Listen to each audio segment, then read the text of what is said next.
Boa noite a todos. Que a paz de Deus esteja em nossos corações, hoje, agora e sempre. Hoje, a nossa palavra, exposição do Evangelho da noite de hoje, será o capítulo 5 do Evangelho segundo o Espiritismo, que fala sobre bem-aventurados os aflitos, do item 18 ao 20. Bem e mal sofrer, o mal e o remédio, e a felicidade não é deste mundo. E nós, que estamos passando por esses cadinhos atuais, por essas provações coletivas, não só no nosso Brasil, mas em vários lugares do mundo, os países em guerra, algumas localidades ignoradas, inclusive pela mídia, porque tem 2 países em guerra mais famosos, né? Se destacam, mas no momento tem mais de 7 países em guerra no mundo, onde o sofrimento ainda continua tirando a vida das pessoas, tirando as esperanças e colocando o espírito muitos em revolta. Porque quando a gente sofre de forma conformada, resignada e com confiança em Deus, não é um sofrimento, é a dor que chega, mas não é um sofrimento. Mas a maioria de nós ainda não sabe sofrer resignadamente, com confiança no Pai, com confiança em Jesus, lembrando do nosso mentor espiritual. A maioria de nós não faz isso, infelizmente. Mesmo nós espíritas, muitos de nós fica fragilizado na hora da dor, principalmente as dores morais. São as mais difíceis, a meu ver. As dores morais são uma das mais difíceis.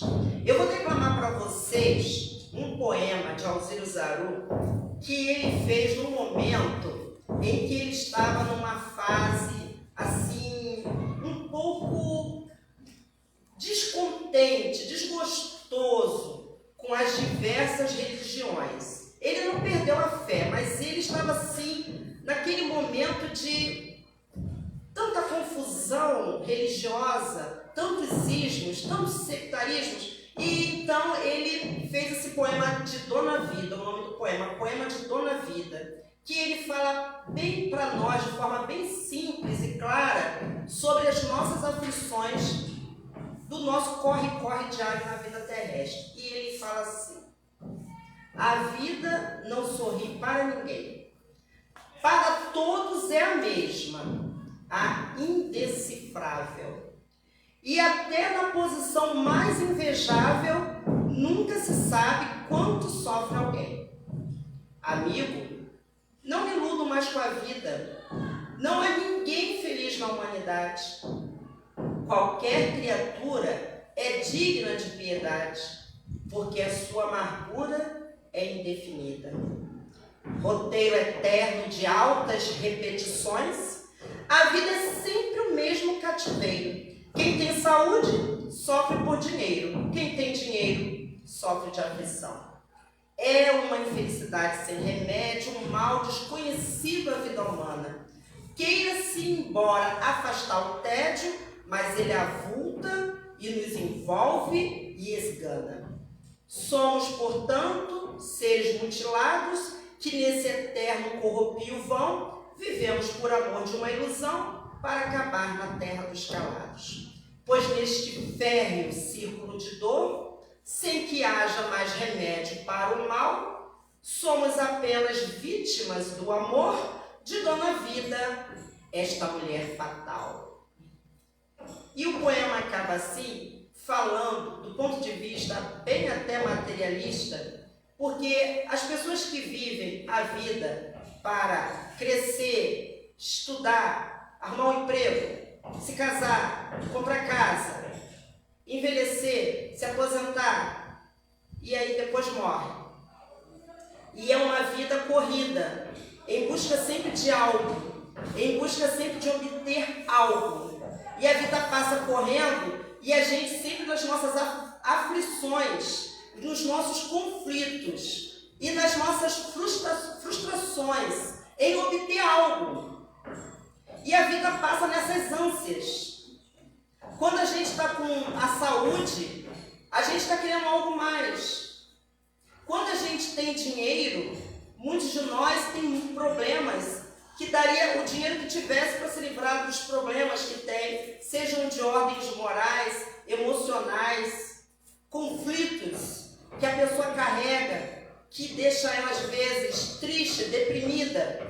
Então, quantos problemas a gente carrega na vida humana pela ótica do terra a terra? Olha que tristeza, que desesperança seria a vida se a gente só visse pelo lado simplesmente do terra a terra. E é o que acontece com a maior parte da humanidade. As pessoas se fixam apenas nessa roda dessa vida, essa coisa corrida em obter, em de ter, de colher o fruto de seus esforços, dos seus estudos, das suas pesquisas, dos seus empreendimentos, o fruto dos seus trabalhos. Projetam nos filhos a frustração do que não obteve na juventude, na infância, nos anos em que poderia ter obtido algo e não conseguiu. Aí projeta nos filhos as suas esperanças, tenta mudar às vezes até as escolhas dos filhos. E a gente vive nessa loucura. E quando a gente não consegue alguma coisa, a gente fica triste, fica frustrado, aí a gente sofre. Porque pela ótica material apenas, a vida, ela fica pesada. Fica porque a competição é desleal. A condição financeira da maioria da população, não só do Brasil e do mundo, está ficando bem difícil, por N questões, por várias situações. As doenças se propagam. E muitas doenças que estão surgindo ainda sem solução. E os conflitos íntimos que estão gerando doenças de ordem mental. Doenças emocionais bem difíceis de serem solucionadas. E o fundo disso tudo é o espírito, que ninguém quase lembra. Nós estamos aqui na Casa Espírita, estamos falando sobre isso, mas a maioria da humanidade não lembra. Não lembra da alma imortal, do espírito que habita o corpo, esse corpo que é uma veste que vai se deteriorar com os anos, ela vai se gastando. E chega um momento que a gente tem que deixar. Mas, se a gente não lembrar que o espírito habita esse corpo, que é um corpo passageiro, e que existe uma continuidade nesse nosso viver, e então como é que fica? As esperanças se vão, a fé vacila e aí a gente sofre. Então o Evangelho segundo o Espiritismo na noite de hoje fala sobre bem-aventurados os aflitos, o bem e o mal sofrer. E aqui, logo no início, fala que existe a forma de sofrer mal e a forma de sofrer bem. E sempre pontuando, nesse momento de crise, a fé. A fé, que a gente lembra às vezes de uma forma assim teórica, mas a fé, como Kardec nos alertou, ela não pode ser teorizada. Ela precisa ser raciocinada. Ela tem que ser uma fé consciente. E para a gente ter consciência, a que ser a gente vai buscar, a que ser a gente vai conversar e buscar o socorro, e conversar, abrir o nosso coração, a gente tem que ter consciência do Pai, de Deus, nosso Pai, de Jesus, nosso Senhor. A gente precisa ter essa consciência. Porque se a gente não tiver essa consciência, é como se fosse uma estação, primavera, verão, outono e inverno. Quando está tudo o sol da vida brilhando radioso, está tudo flores, tudo maravilhoso, tudo festas, tudo lazer. Mas quando vem o inverno das nossas provações, e aí, mudou? Deus mudou? Jesus mudou? Como é que fica a nossa fé? Como se fossem estações do ano? Uma hora ela está em alta, outra hora ela está baixa? Porque se a gente não tiver uma fé constante, E essa constância se dá da consciência de sermos filhos de um Pai magnânimo, de um Pai justo, de um Pai presente. Se a gente não tiver essa consciência, a nossa fé vai vacilar. E, nossa, Marivalda, você deve ter uma fé inabalável. Não. Eu estou dentro da normalidade do povão.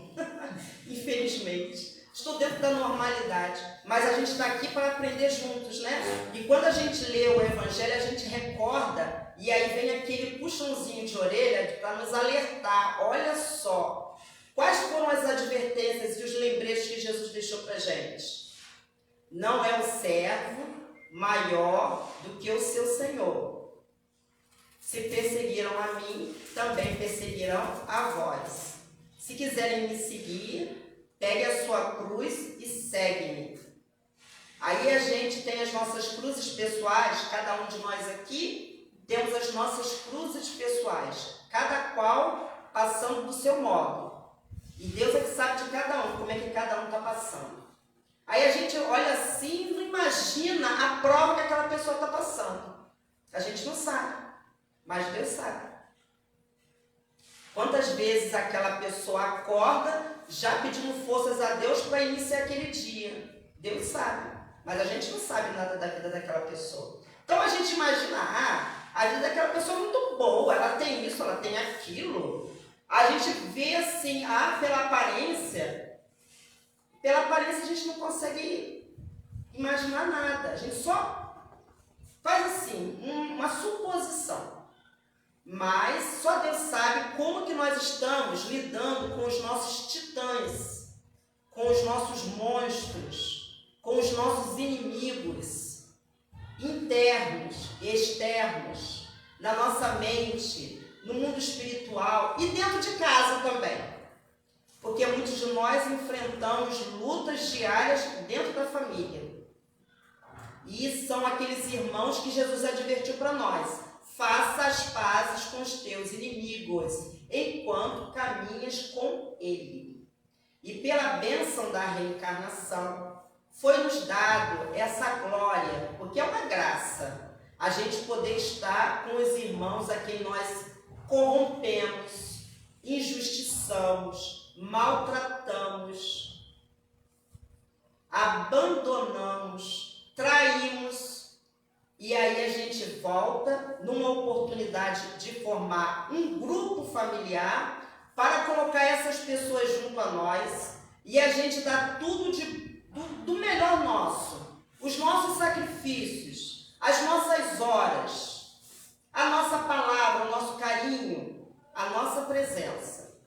E muitas das vezes esses irmãos respondem com ingratidão, com ofensas, com abandono também, com desdém, com palavras até ásperas. E isso tudo dói.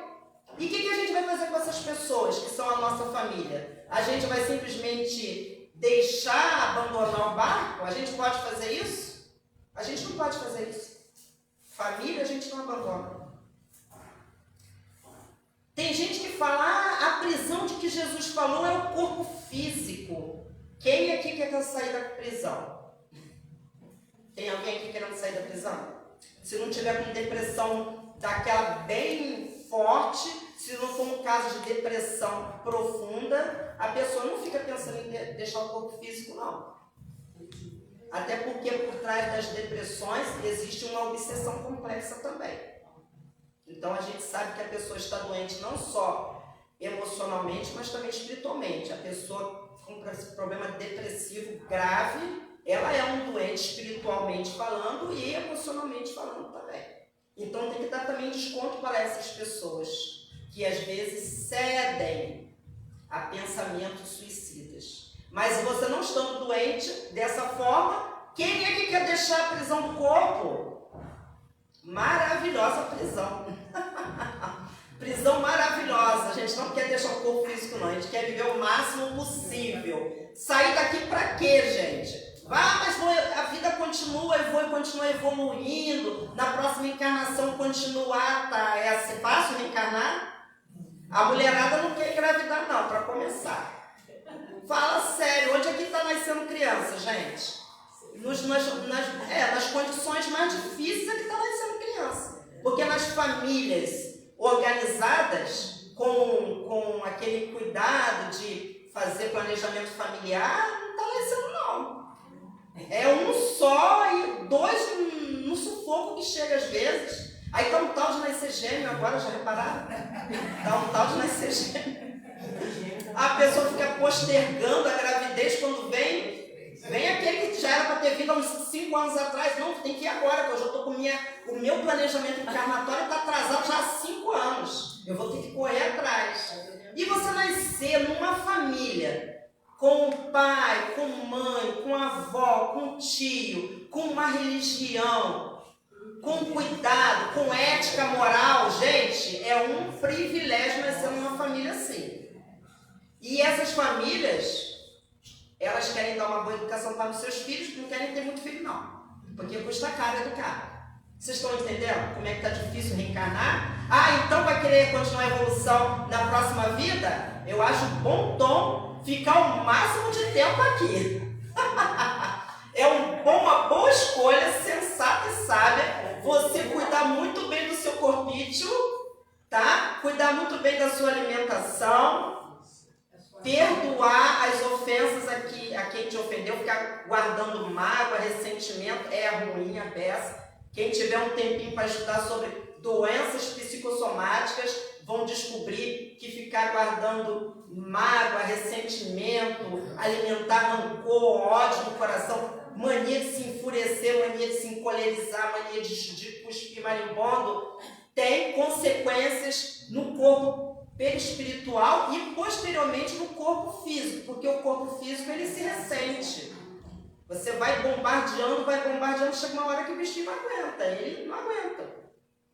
Então é sábio, é prudente você cuidar muito bem do seu corpo físico.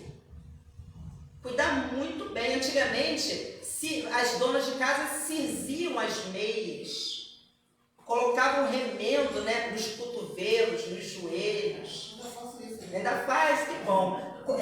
Conservavam as roupas, né? Aquelas roupas, né, eram cuidadas, né? Então as roupas duravam muito, porque tinham cuidado para conservar a roupa. Eu me lembro que o meu pai, para conservar o sapato dele, botava pedaço de pneu debaixo do sapato, para poder não gastar o sapato. Quem gastava era o pneu. Quando o pneu estava acabando, ele ia lá, colava outro pedaço de pneu debaixo do sapato. Porque é um sapato durável, o que estraga a parte da sola, né? Então a pessoa, quando tem pouca renda, quando ela não tem muitas entradas, né, ela tem que fazer esticar, porque senão tem que comprar toda hora. Então o nosso corpo físico também, ele gasta. E quando a gente bombardeia o nosso coração, a nossa mente, o nosso sistema circulatório, o nosso mental, com pensamentos pessimistas, com ideias negativas, relembrando e alimentando ódio, pensamentos de vingança, desejando mal a outras pessoas que nos fizeram mal, conservando um estado doentio que vai estragar as células do seu corpo físico, nós estamos, como se fala, né? Correndo atrás de sarna para se coçar. Porque aí não tem nada a ver com provação e expiação de outras vidas, não. É agora mesmo, nessa vida, que você está colocando a sua vida numa situação desgastante, cansativa e doentia. Então, passar pelas provas da vida, pelos testes e pelas expiações, com fé em Deus, com confiança em Jesus, porque é o nosso Senhor e é o nosso Pai. A gente esquece, mas Jesus asseverou para Pedro quando ele perguntou: Senhor, o que é Deus? E Jesus respondeu o quê? Deus é amor. Deus é amor, Pedro. Se Deus é amor, por que a gente fica com medo às vezes? A gente sente medo. Por que a gente vacila? A gente sabe Deus? Porque se a gente só acredita em Deus, a gente acredita e desacredita. Acredita e desacredita de acordo com a situação. Mas a gente sabe Deus, a gente tem consciência que Deus é nosso Pai e que tudo que é permitido chegar até nós tem um propósito maior, que é a educação do Espírito. Somos todos nós espíritos eternos numa situação temporal, material. Então existe vida após a morte? Não, não existe vida após a morte. Porque existe vida após a vida, porque é tudo vida, não tem morte. É vida após a vida, ou seja, é uma vida só. Então o que é esse negócio de encerrar? É simplesmente troca de roupa. É como se fosse uma peça de teatro com vários atos, que os atores precisam trocar as roupas. A gente troca de vestimenta, mas prossegue. Quem gosta de fazer fofoca vai continuar com vontade de fofocar do lado de lá normalmente. Mas não vai mudar não, né? Porque que desencarnou que vai perder a mania, gente. Quem não gosta de trabalhar vai continuar ocioso. Não vai querer trabalhar. Vai continuar com as desculpas lá.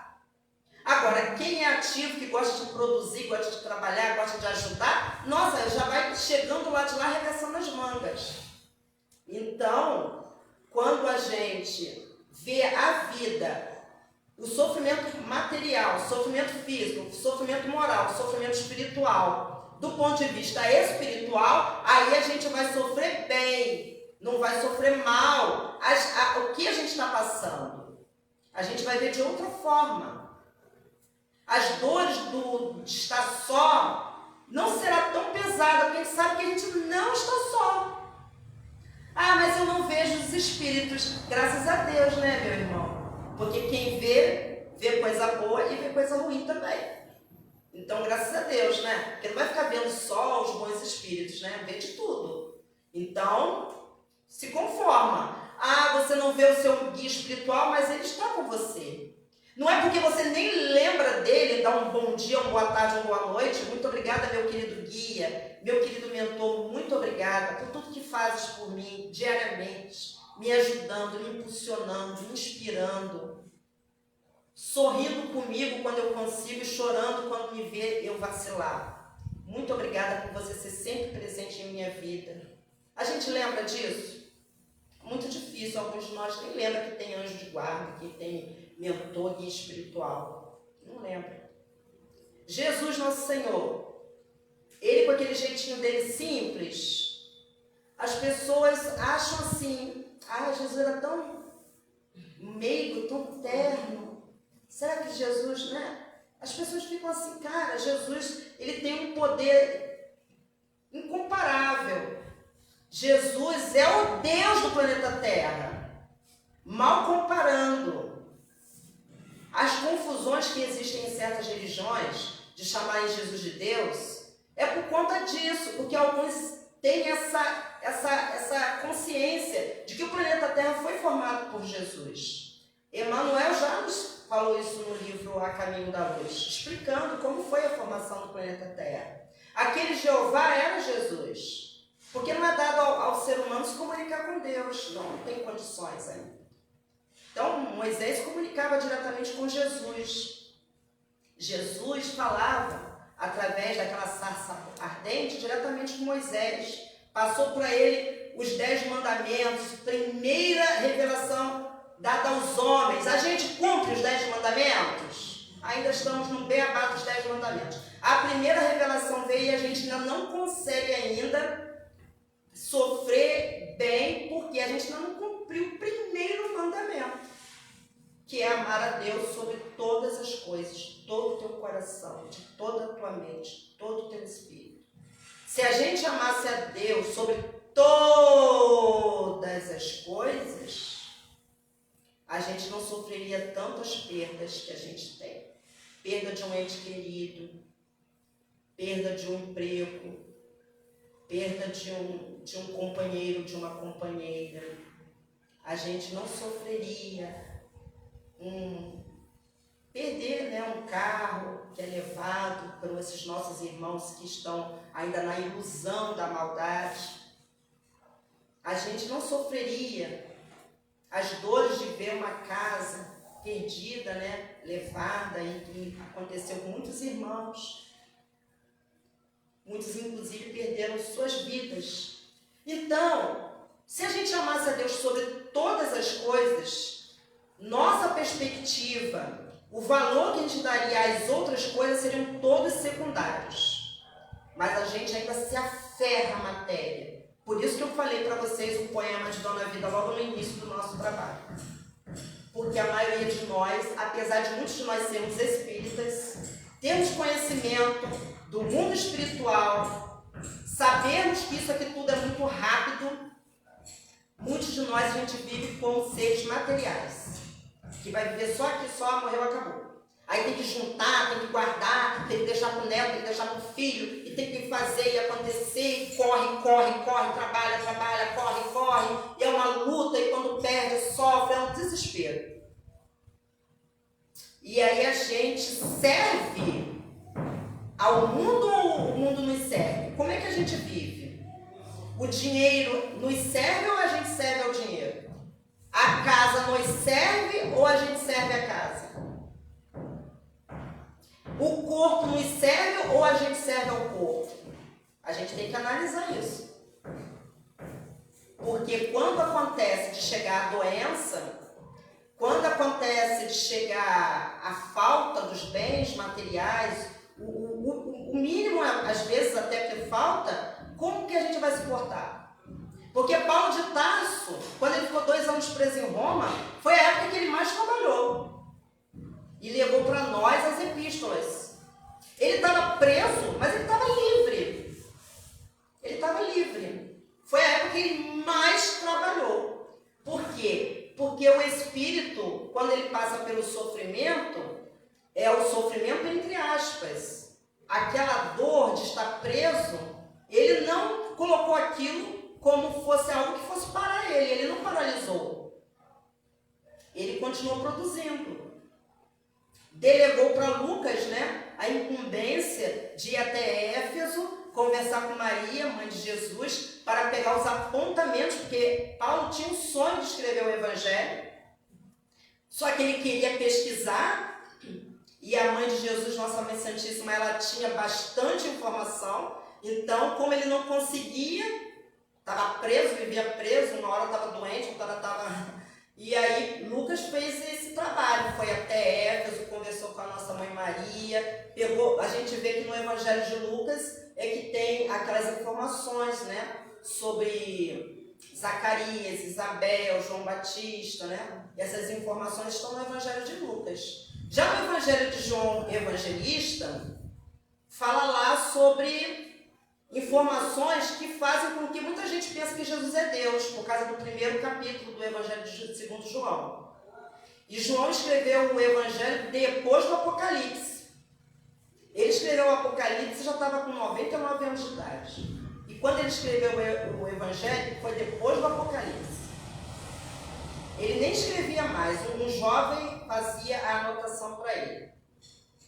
A gente vai encontrar essas informações no livro Francisco de Assis, de João Nunes Maia, pelo Espírito Miramês. E ali, ele escreveu o Evangelho depois do Apocalipse. Pois então, ele começa logo no primeiro capítulo falando, no princípio era o Verbo, e o Verbo estava com Deus, e o Verbo era Deus. Tudo do que se fez foi feito por ele, nada do que se fez foi feito sem ele. Aí já as pessoas falam, o verbo se fez carne. Ah, então Jesus é Deus. Concluíram. Mas não foi isso que foi falado. O João só falou da formação do planeta Terra. E Emmanuel, no livro A Caminho da Luz, confirma isso, explica isso muito bem. Quem tiver vontade de ler, por favor, busque informações. A gente tem que estar sempre lendo, né? Jesus não falou, conhecereis a verdade vos libertará. O Espírito da Verdade não falou, espíritas, amai-vos e instruí-vos. A gente tem que estudar, tem que buscar, pesquisar, compulsar, né? Então, quando a gente vê um Espírito como nosso Senhor Jesus que fala, não vos deixarei órfãos, crede no Pai, crede também em mim, tudo que pedis ao Pai em meu nome, crede que ali deixo-vos a minha paz vos deixo, a minha paz vos dou. Então o Senhor Jesus, ele sempre confirmava e reiterava que estaria conosco. Por que a gente fica então se sentindo com medo? Com medo, às vezes se sentindo inseguro. Por que a gente fica inseguro? Porque a gente vai passar pelo que tiver de passar. A gente está com medo de quê? Está com medo de sofrer? Quando a gente aprontou lá, a gente não lembra, né? A gente teve medo de aprontar? Não. A gente plantou espinho, tem que colher espinho. Mas não tenhamos medo, porque dos espinhos também saem flores bonitas. Não tenhamos medo de machucar os dedos com esses espinhos, que são frutos das nossas escolhas. Vamos nos colocar naquela posição de limpar os espinhos e ver as flores lindas, as rosas bonitas, que a gente vai consertando devagarinho os nossos caminhos. Então saibamos sofrer bem, com fé, com confiança. Às vezes a gente fica triste, abatido, vamos nos reunir em casa, vamos reunir a família, vamos fazer o culto no lar. Às vezes a família não quer saber de nada disso. Não quer saber de culto no lar. Não quer saber de evangelho.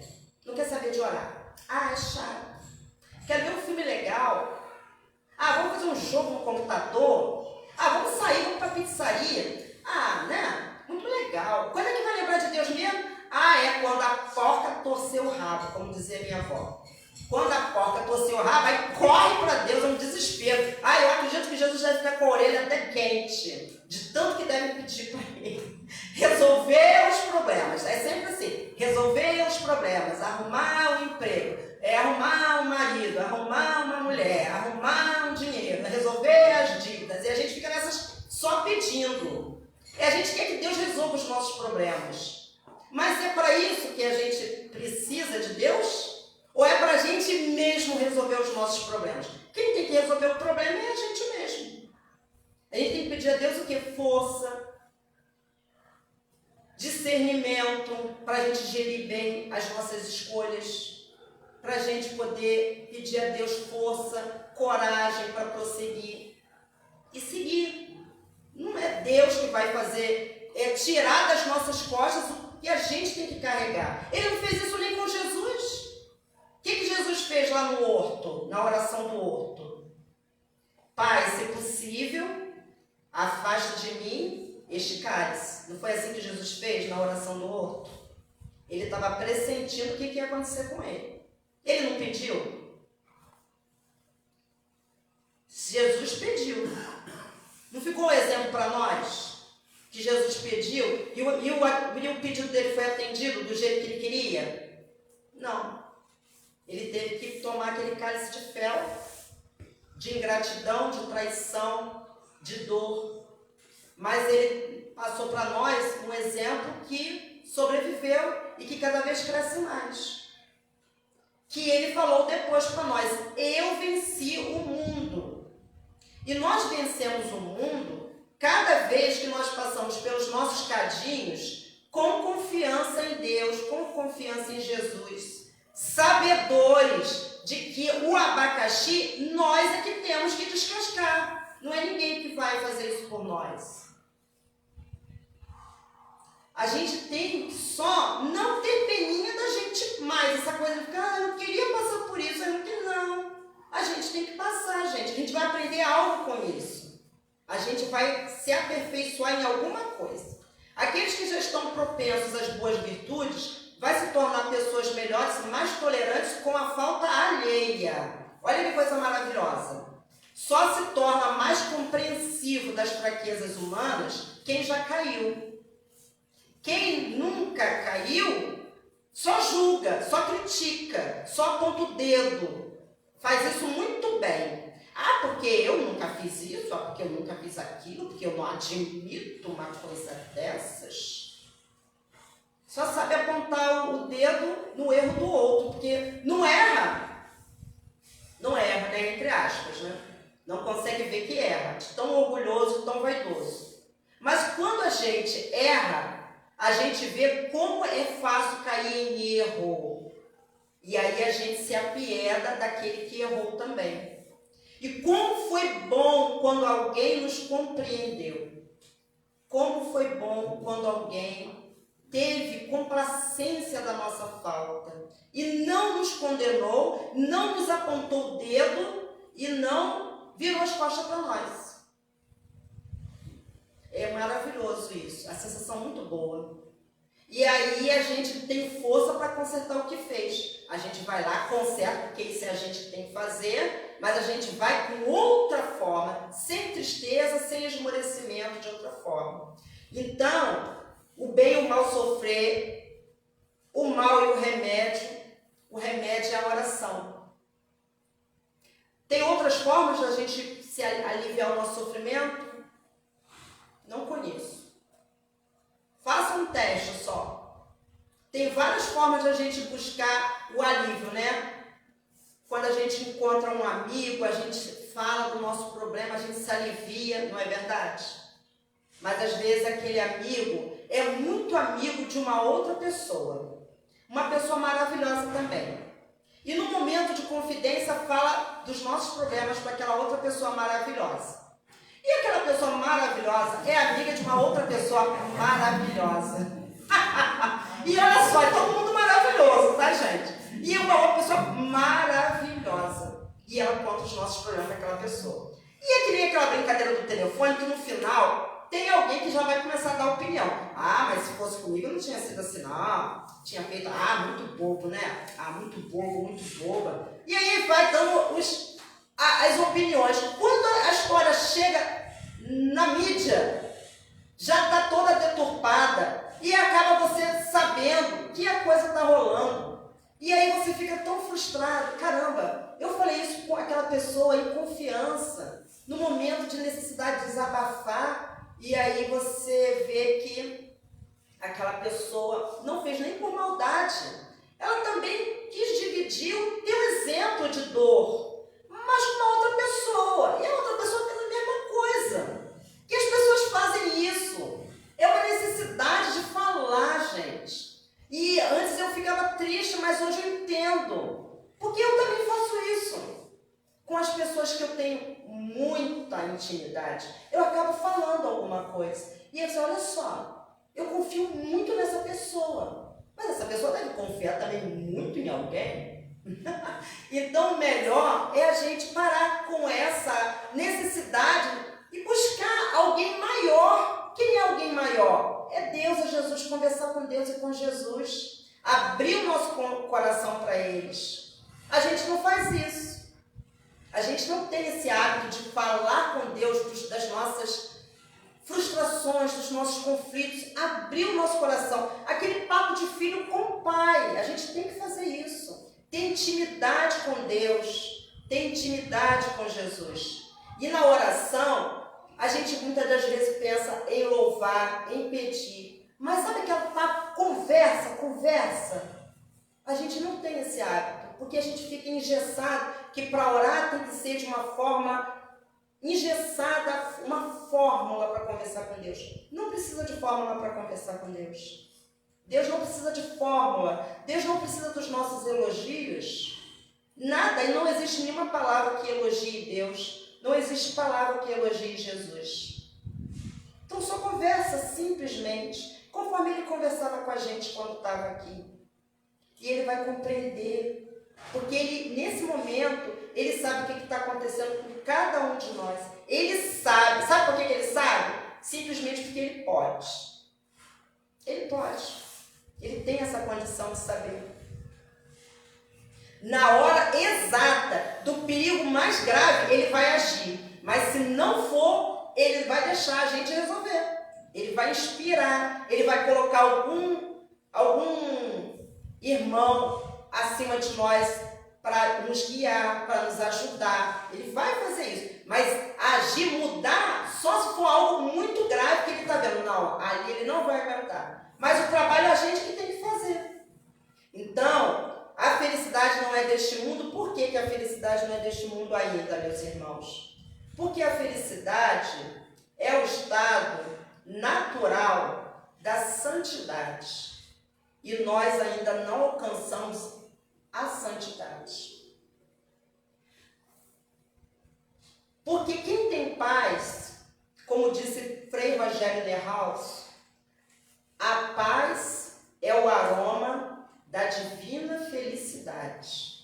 Então, para que a gente alcance a felicidade, a gente necessita um passo atrás, necessita ter paz no coração, ter paz na consciência. Para alcançar a felicidade, a gente precisa antes ter paz. E como é que a gente faz paz? Na música do Nando Cordel fala bem, né? A paz do mundo começa em mim.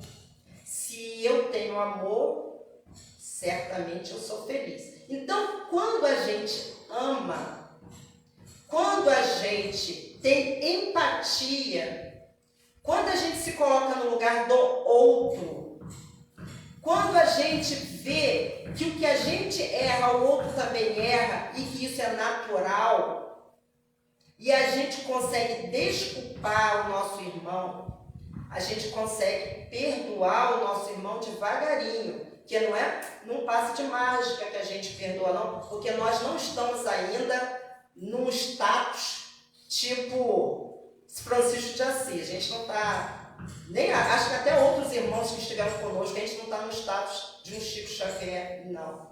A gente está bem aquém, mas a gente começa desculpando, compreendendo a falta do nosso irmão. E esse caminho vai levar a gente a perdoar. E quando a gente consegue perdoar, sai um peso enorme dos nossos ombros. E a gente consegue adquirir paz.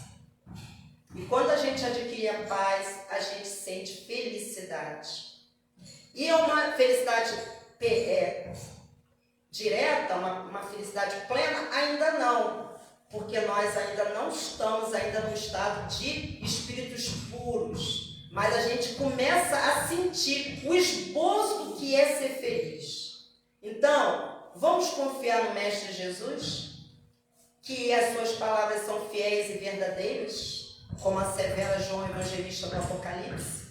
Jesus é o que tem a palavra fiel e verdadeira. Tudo que ele falou é verdadeiro, é fiel. E se ele falou que estaria conosco onde houvesse 2 ou 3 reunidos, é verdade. Não duvidemos, porque é besteira nossa duvidar. E a gente vai seguindo com confiança no Cristo, e a gente vai fazendo as pazes com os nossos inimigos, enquanto caminhamos com eles, principalmente dentro das nossas famílias. E a gente vai carregando a nossa cruz e seguindo o Mestre, com amor no coração e com o Senhor Jesus em nossas mentes e em nossos corações. A gente vai vencendo as montanhas das nossas dificuldades. E aí as nossas aflições vão se dissolvendo e a gente vai se superando. Muito obrigada pela atenção de todos vocês e que a paz do nosso Senhor Jesus Cristo permaneça em nossos corações, hoje, agora e sempre.